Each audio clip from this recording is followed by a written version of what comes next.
Hello and welcome from the First United Methodist Church in Phoenixville, Pennsylvania. This is the last Sunday before Lent. Transfiguration Sunday, we call it, when we remember how Jesus took 3 of his disciples and he went up onto a mountain, and the sunlight was nothing compared to the glory that shone out from him.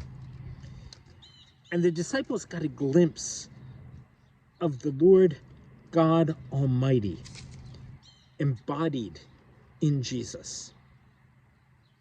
Moses and Elijah, great figures of the Old Testament, were there talking with him. And all of them were so overcome that they fell to the ground. The rest of the story we'll hear during worship. But I do want to invite you to be part of our Lenten practices.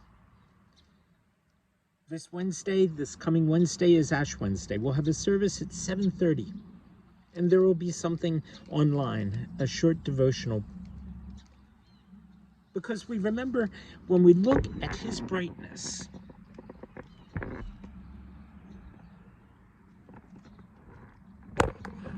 how different we are. And as we prepare for Easter, when once again we see his glory,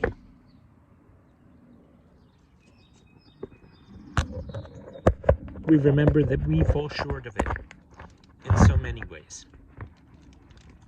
But that doesn't stand between us and him.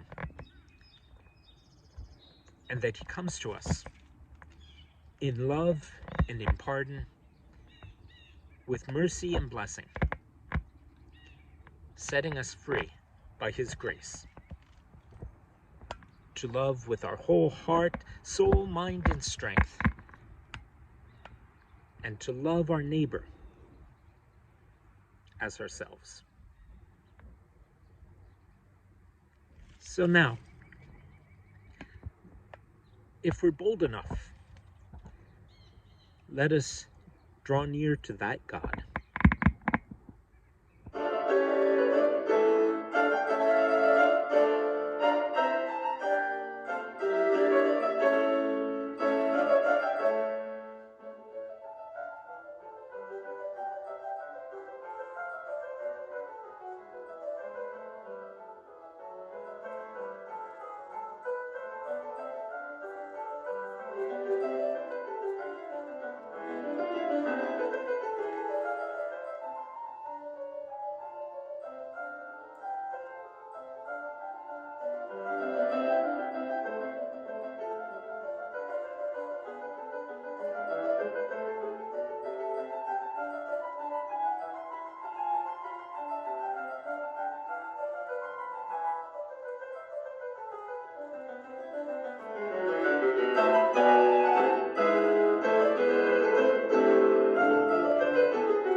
The gospel this week is Matthew's account of Jesus' transfiguration. It's in Matthew chapter 17, beginning at verse 1. 6 days later, Jesus took with him Peter and James and his brother John and led them up a high mountain by themselves. And he was transfigured before them, and his face shone like the sun, and his clothes became dazzling white. Suddenly there appeared to them Moses and Elijah talking with him. Then Peter said to Jesus, "Lord, it's good for us to be here. If you wish, I will make 3 dwellings here, one for you, one for Moses, and one for Elijah." While he was still speaking, suddenly a bright cloud overshadowed them. And from the cloud a voice said, "This is my son, the beloved. With him I am well pleased. Listen to him." When the disciples heard this, they fell to the ground and were overcome by fear. But Jesus came and touched them, saying, "Get up and don't be afraid." And when they looked up, they saw no one except Jesus himself. As they were coming down the mountain, Jesus ordered them, "Tell no one about the vision until after the Son of Man has been raised from the dead." This is the word of the Lord. Thanks be to God. The transfiguration of Jesus is a great theme for artists in general. But European painters in the late Renaissance, the early Baroque period, say in the 1600s, give or take a century, loved to paint these big, splashy extravaganzas with clouds and sunshine and Jesus in bright white robes blowing all over the place, with Moses and Elijah doing their thing up in the sky beside him. This is a detail of a painting just like that was done by El Greco. But to me, it doesn't quite convey how startling the experience must have been for Peter and James and John, even though here you see them at the bottom, knocked to the ground. There's one of them with his face just hidden completely, one looking up, one shading his eyes. He just can't take the brightness.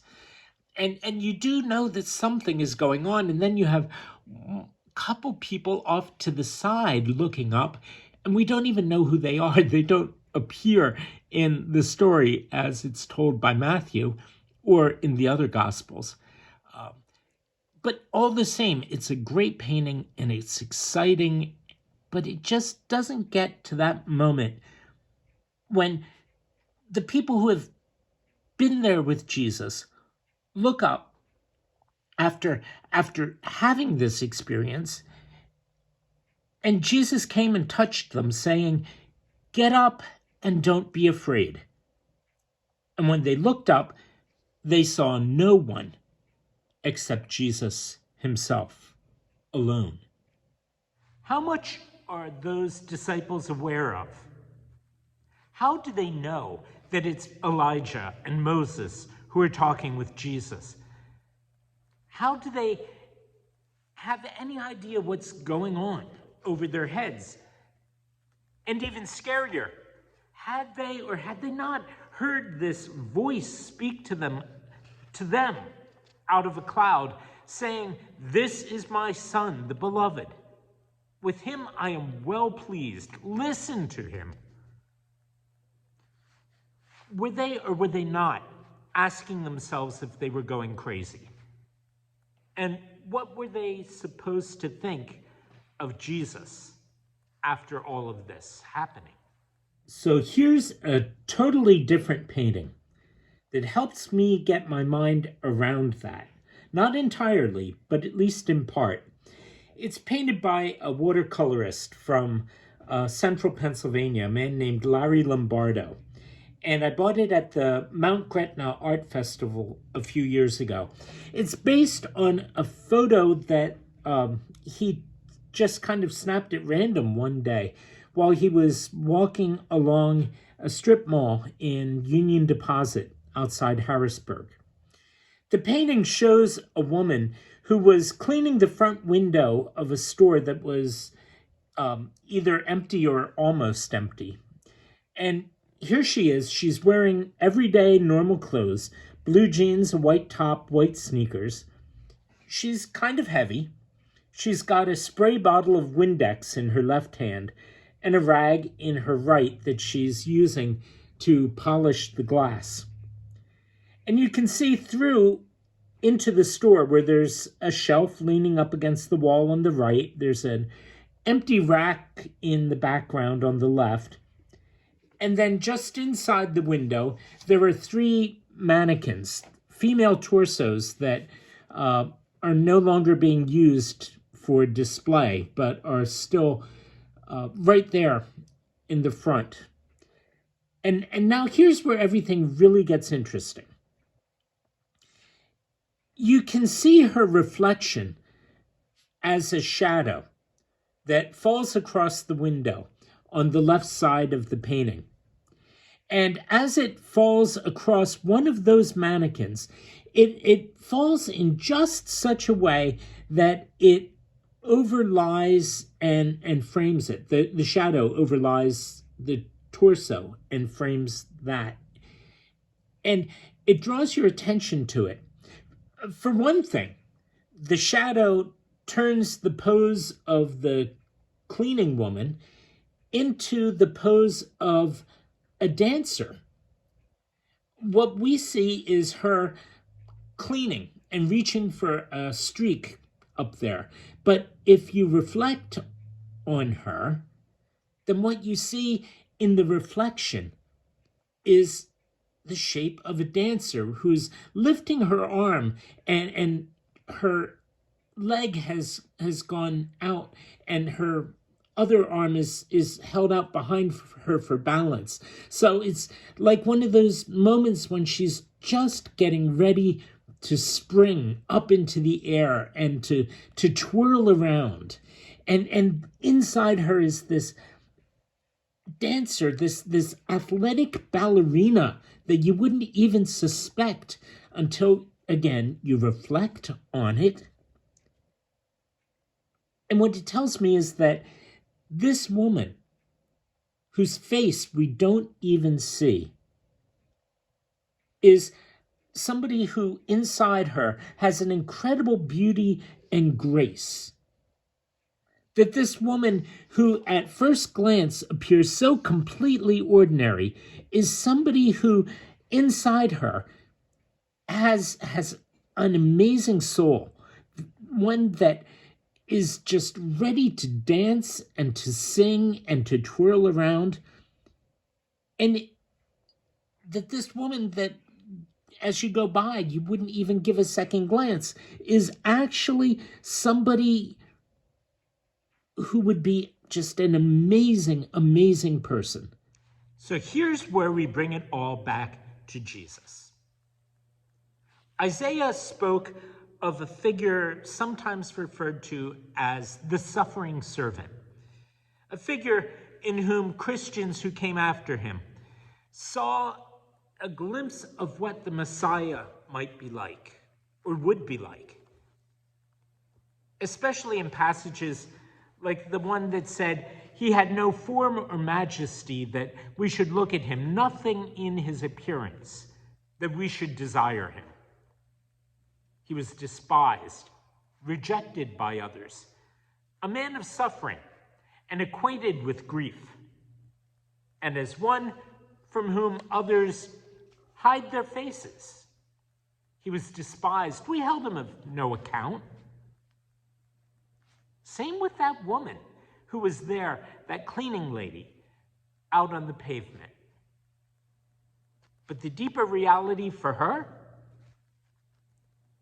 and the deeper reality for the suffering servant, the deeper reality of Jesus. Well, up there on that mountain, the disciples got one glimpse of that deeper reality of Jesus. And they didn't know what to do with it. Peter was the first of the three to react, wanting to hold on to that moment somehow. Yes, it was scary. Yes, it was frightening. But boy, did it mean something. And that's what made it so scary. Peter said to Jesus, Lord, it's good for us to be here. If you wish, I'll make 3 dwellings, one for you, one for Moses, and one for Elijah. And that was when the voice spoke from the cloud, interrupting him, telling him not to talk, not to, well, to do the opposite, to listen.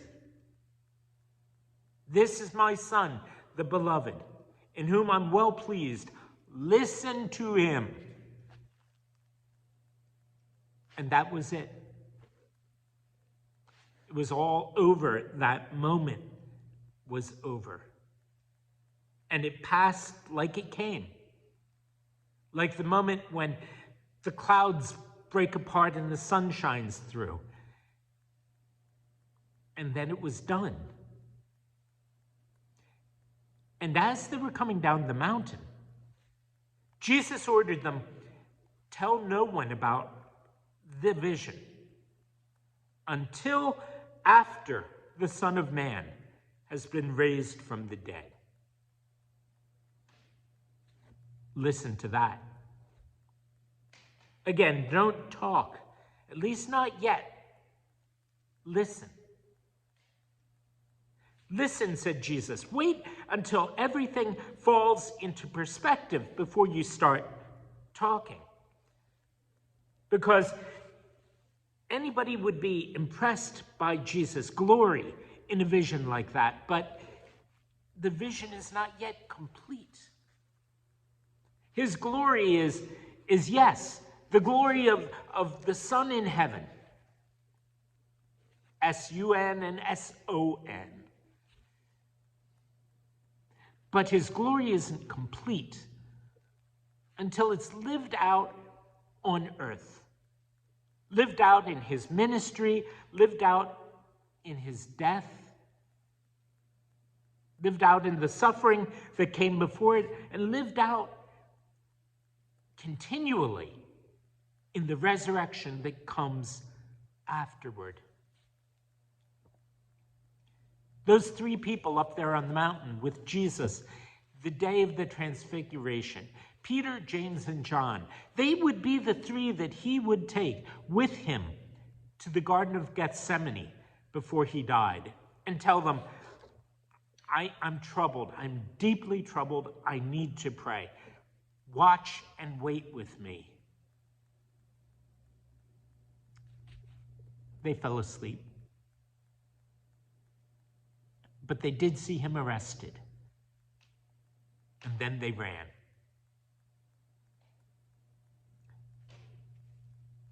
Watch. Listen. To see the vision in its entirety, to begin to understand, takes all of that. And try to fit it all together. It will take time to come to grips with the way that the shining figure in white robes talking with Moses and Elijah is the same carpenter. Carpenter turned wandering rabbi. Wandering rabbi turned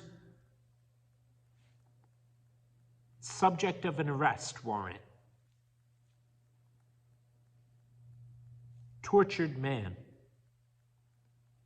Executed criminal. Risen Lord. And all of that would make the vision complete. We don't see everything about Jesus all at once, any more than they did. And we don't see it all in a single glimpse, any more than we see everything about each other. We miss so very much, like in that painting of that woman.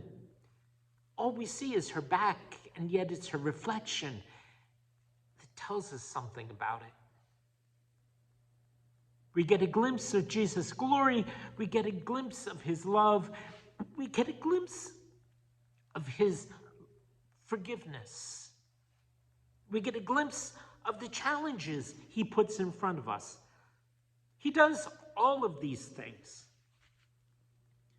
And as, excuse me, as those things all get put together in our own lives, as we meet him, as we learn from him, as we face the challenges that he puts in front of us, as we experience his forgiveness for our failures, as we experience his joy when we succeed, when we feel his spirit as part of our lives,